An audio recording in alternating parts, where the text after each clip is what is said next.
hope you're all staying safe and well, and welcome to the Film and TV channel. We have a film review today, a little science fiction, a British-based one, I think a British finance one. This is 15 rating and it's called Archive. Please, if you're new to the channel, push that subscribe button, push the bell notification. These vlogs are coming out. I do these reviews and information vlogs and lots of stuff about film and TV, and you also see some stuff on my football team Manchester City as well, if that's of any interest, or you know someone who might be interested, please point them in my direction. I'll be very grateful. And there's links on screen for Facebook and Twitter, and a couple of little shops I've got on eBay as well for old and rare DVDs, movie posters from the 90s and 2000s, and some board games as well, so you can seek that out and have a look. I would be very grateful. Please, all your comments are welcome about this film. It's an interesting one. It's sort of not exactly split opinion, but there are various opinions on this, including my own, which I'll give you later on. But obviously this is an information vlog, so I'll give you other people's views as well as my own, so you get a sort of cross-section of stuff. Let us know in the comments what you think if you get to watch this anyway. And if you... if you could spare a split second, just give us a thumbs up. It's nice to get views, but it's nice to get thumbs up as well. Right, Archive, A-R-C-H-I-V-E, 15 rating, 109 minutes. Science fiction film written and directed by Gavin Rothery in his directorial debut. It's 2038. Yes, of course it is. Well, I'll still be here. What are we now? 221, 17 years. Well, I hope so. I hope I'm still here. Still lively, hopefully. George Almore is working on a true human equivalent AI, and his latest prototype is almost ready. This sensitive phase is also the riskiest, as he has a goal that must be hidden at all costs, being reunited with his dead wife. Stars including this, we've got Theo James playing George Almore. You've got Stacey Martin as Jules Almore, George's wife. Martin also provides the voice of the robot J2. Yeah, well, why not? Save on money. Rhoda Mitra as Simone, the VP of Internal Development at Artisan Robotics, and Peter Ferdinando as Mr. Tag. Yeah, not very nice gentleman. Any good? Yeah, these scores as at the 5th of July, 10 AM UK time. Rotten Tomatoes, it's got an overall positivity of 76%, which is pretty good. That's based on 33 reviews and scores. It's got an average rating of 7 out of 10, so that's not too shabby. And of that, 25 fresh reviews and 8 rotten. And the fresh ones include Robbie Colin, who writes for the Daily Telegraph. He said, all in all, Archive is good, bleak, shivery fun, and however familiar some of its components may seem, it thrums with an intelligence that's anything but artificial. Kath Clark of The Guardian, she liked it. She gave it a fresh rating. Archive is refreshingly non-cerebral, and that's a compliment. It's a sci-fi movie that wants to entertain, not deliver a lecture on AI. But we do have the rotten. There is a fair sprinkling of rotten reviews.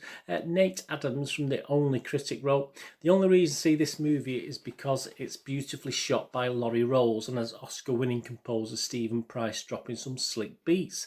Other than those inspired choices, Archive is a basic upload. There you go. The consensus on Rotten Tomatoes.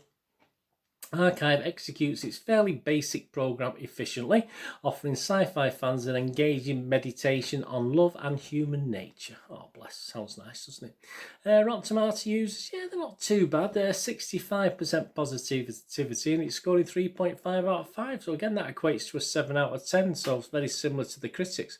On Metacritic, the other little critic site we look at, it's got a weighted average of 67 out of 100. I mean, there's a lot of consistency on this, and I feel a bit mean now when I'm going to come with my little thoughts.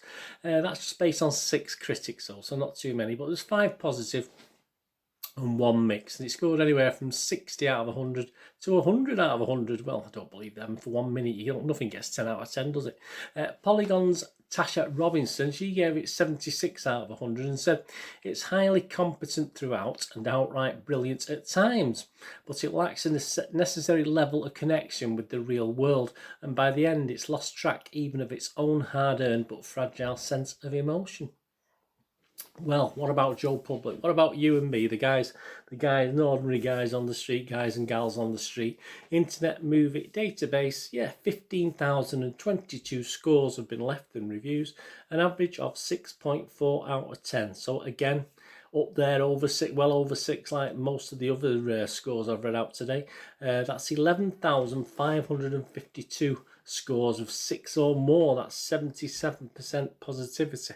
So that's not too shabby, is it really, out of that? Some of the headline comments on Internet Movie Database. A stylistic mix of Ex Machina and Moon. Yeah, I mean, do have comparisons with those films, that yet provides none of the qualities in either. So, yeah. Emotion, not action. Slow burning SF movie, but worth it. And it could be better.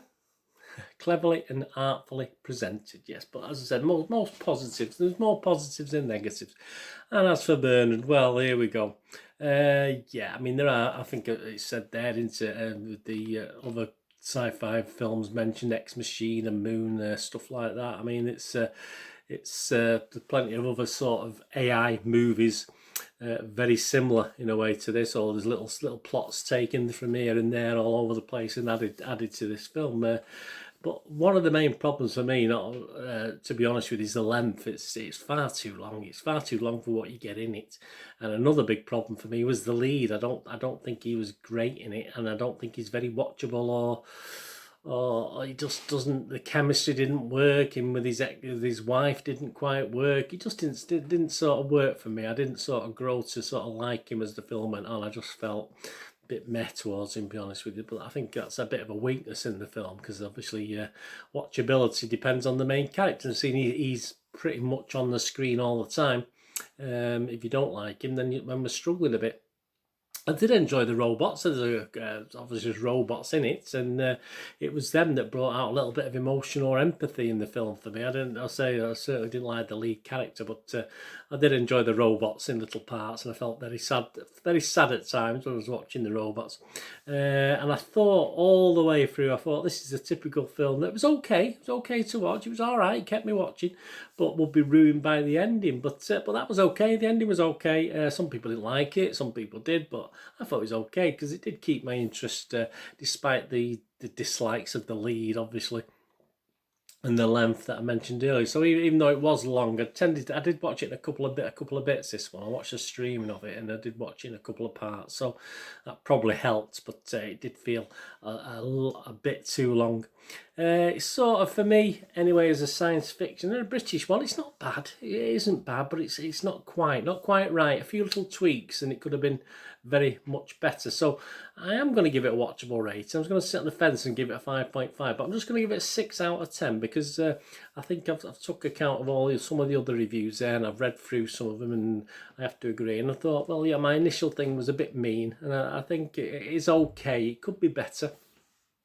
If you think of Black Mirror, the Black Mirror episode, it's like one of them, but very long, very drawn out. So, because I do like the Black Mirror stuff, obviously, but if you knock 20 minutes off it, it would probably be far better. But yeah, sadly, once watched, I wouldn't rush back to watch it again. It is sort of once watched, soon forgotten. So I'll stick with my 6 to 10 and give it just about a watchable rating. But as I say, it won't appeal to everybody. We're a bit slow for some people. It's definitely a slow sci-fi. It's not one of these action. Don't expect loads of action. There's bits and pieces in it, but it's very much a slow burn. If you like a good slow burn sci-fi, then this might do the job. Watch the trailers. Yeah, I had a quick look at the trailers. The trailers is pretty obviously a bit more promising than the actual film for me. But yeah, that sort of gives you a gist of it anyway.